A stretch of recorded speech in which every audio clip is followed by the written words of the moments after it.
I almost got paid $800 to brag about a vehicle manufacturer that you've never heard of and you probably never will. I'm here to talk about the Vinfast VF8, apparently an electric SUV that was going to come to the market and has come to the market. And in the easiest way of explaining it to people, nobody likes it. This is the worst car review I've probably ever seen, and I want to share it with you because it is quite hilarious as this entire thing came to be. So I'm Alex, AlexMartini with 2 underscores on Instagram, and today we're talking about cars. I'm happy that you're here, by the way. It's a beautiful day in Wisconsin, and I am excited to chat about whatever the this thing is. So for those that don't know, Vinfast is not the same thing as VinWiki. Vinfast is a company that's located over in Vietnam and is owned by the richest man in Vietnam ever. Apparently this dude is just the cat's ass in terms of value.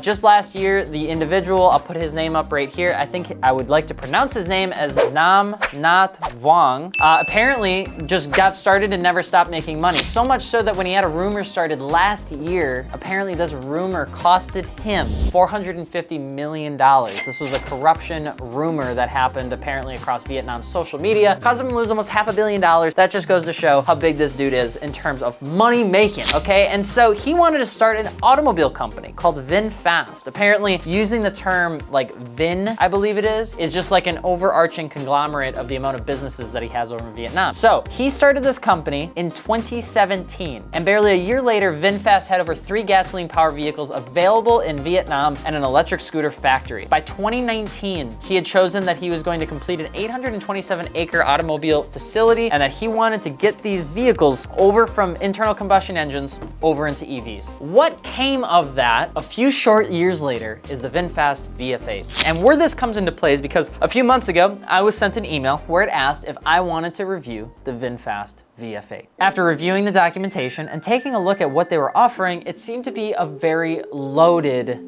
branded ad. For those that don't know, when you make YouTube videos and you get a couple views every once in a while, and sometimes people like to hear what you have to say, companies will come to you and pretty much buy your voice. They call it affiliate marketing, they call it UGC, they call it whatever you want. No matter what it is, it's just a spokesperson ad. Simplest way of going about it. I've done them, I do them, I don't mind them because when I do get to pick the ones that I like to do, I don't feel like I'm selling my soul. I just feel like it's a really great opportunity, make a little bit of extra cash. You guys know what's going on with it. It helps support the brand, helps support the channel, and it's just the way the cookie crumbles. But I don't say yes to all of them because sometimes the money that they want to give you is to buy something good. They don't just want to buy your opinion. They don't just want to buy your ad space. They want you to convince your audience that it's a good thing. And I totally get it, but it doesn't always make sense. And when I read the Vinfast VF8, initially I was interested, and then I pulled back. I just didn't know enough about it. I didn't feel comfortable telling people that this is something to be really excited about when I don't have a naturally, I would say, super progressive stance on electric vehicles. I like them. I think they have their place. I'd love to have a Tesla Model 3 to bomb around town, but I don't think it's an immediate replacement of the things that I love, which is an internal combustion engine or an ICE, because of all the great things that it allows me to do as an automotive enthusiast. I get to do cool shit with it, okay? So I said no. Vinfast VF8 comes to market. Apparently they have distribution in California already, and they started delivering these vehicles to people's doors before even official reviews came out of the driving experience. And it's terrible.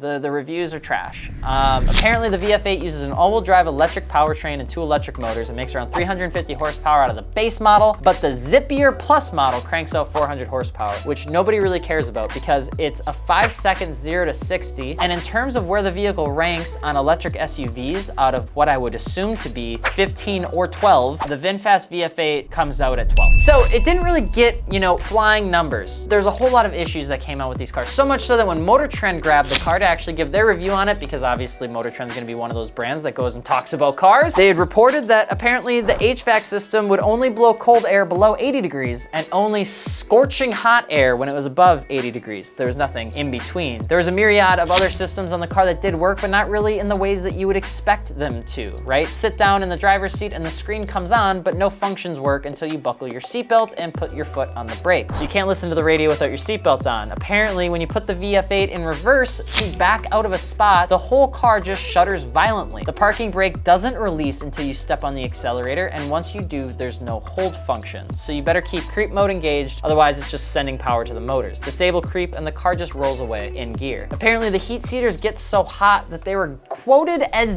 dangerous, and the seat ventilation on the car was so weak it took several attempts to determine if it was even working at all. You have to remember, this is a Vietnam company that was started less than 6 years ago. Is it the same history come up story as Tesla? Maybe, but I doubt it. There were people that actually reviewed the VF8 and said that it was so bad it actually gave them motion sickness, something that you don't get because of the way the suspension is supposed to be set up in a vehicle. Scott Evans from Motor Trend said, "I'd be embarrassed to look a customer in the eye when handing over the keys to this vehicle." And then finally, Emmy Hall from Green Car Reports said, "Why Vinfast is intent on rushing this car to market is beyond me. If it would just slow down a bit, take the time to fix the problems we all experience, we might have a decent car. As it stands now, the VF8 City Edition will do nothing except earn VinFast a bad reputation, one that might take decades to shake." Why are we talking about an electric SUV on this channel? Damn it, we got S2000s to build and 430s to tear apart. I'll tell you why, okay? The number one reason is because I usually have a tendency to sometimes sort of, every once in a while, give automotive journalism a little bit of a hard time. Mostly because any amount of money will eventually convince somebody to write something good. It can 100% and 200% is a paid activity. I totally get it, totally understand it, but I have my doubts about it. I've had my doubts about it ever since people started marking up MSRP cars for no other reason than because people were greedy. And then all of a sudden I came across this review and it wasn't a positive one. It was finally one that made me feel like, wow, Motor Trend actually has my back. Because as a upcoming, potential person living in California where EVs are all the rage and continue to be all the rage, this could have been a pretty viable option for something new. One might even say that they were convinced that it could have been seen as a Mitsubishi or a Kia like off-brand, an offshoot SUV of some kind. And I felt bad. I felt like I had to say, you know what? Thank you for finally saying something that you don't like. Finally, we get to see what an automotive journalist could say. There's even reviews out there where people will say that there's no such thing as having a bad car review anymore because all cars ever made at least have a baseline that everyone can appreciate, to which I wholeheartedly disagree. I think that's a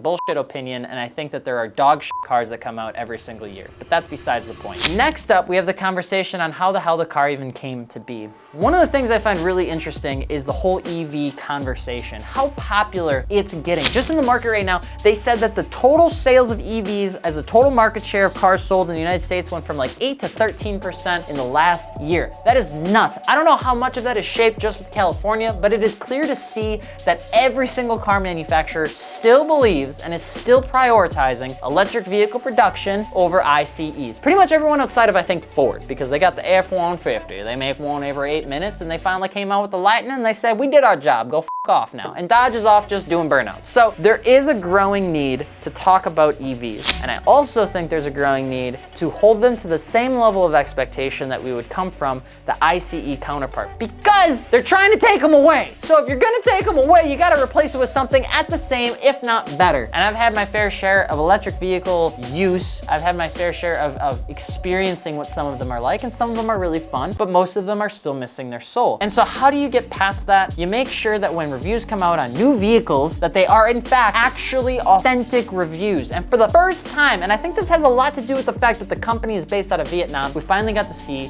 some real authentic journalism. But hey, you let me know what you think about the Vinfast VF8 / Mitsubishi crossover looking ass sort of thing. And if you think that the Vinfast VF8 should be a car that should sit on American soil, get some EV miles on there, and start giving Tesla a run for its money. Honestly, the only thing that could make me eat my words is that Tesla went through almost the same exact thing that this company seems to be going through right now, and in 10 years, they could be a dominating force, or the entire thing could be a sham. We honestly don't know. Let me know below. I'm Alex, AlexMartini with 2 underscores on Instagram, and we will see you later. Adios.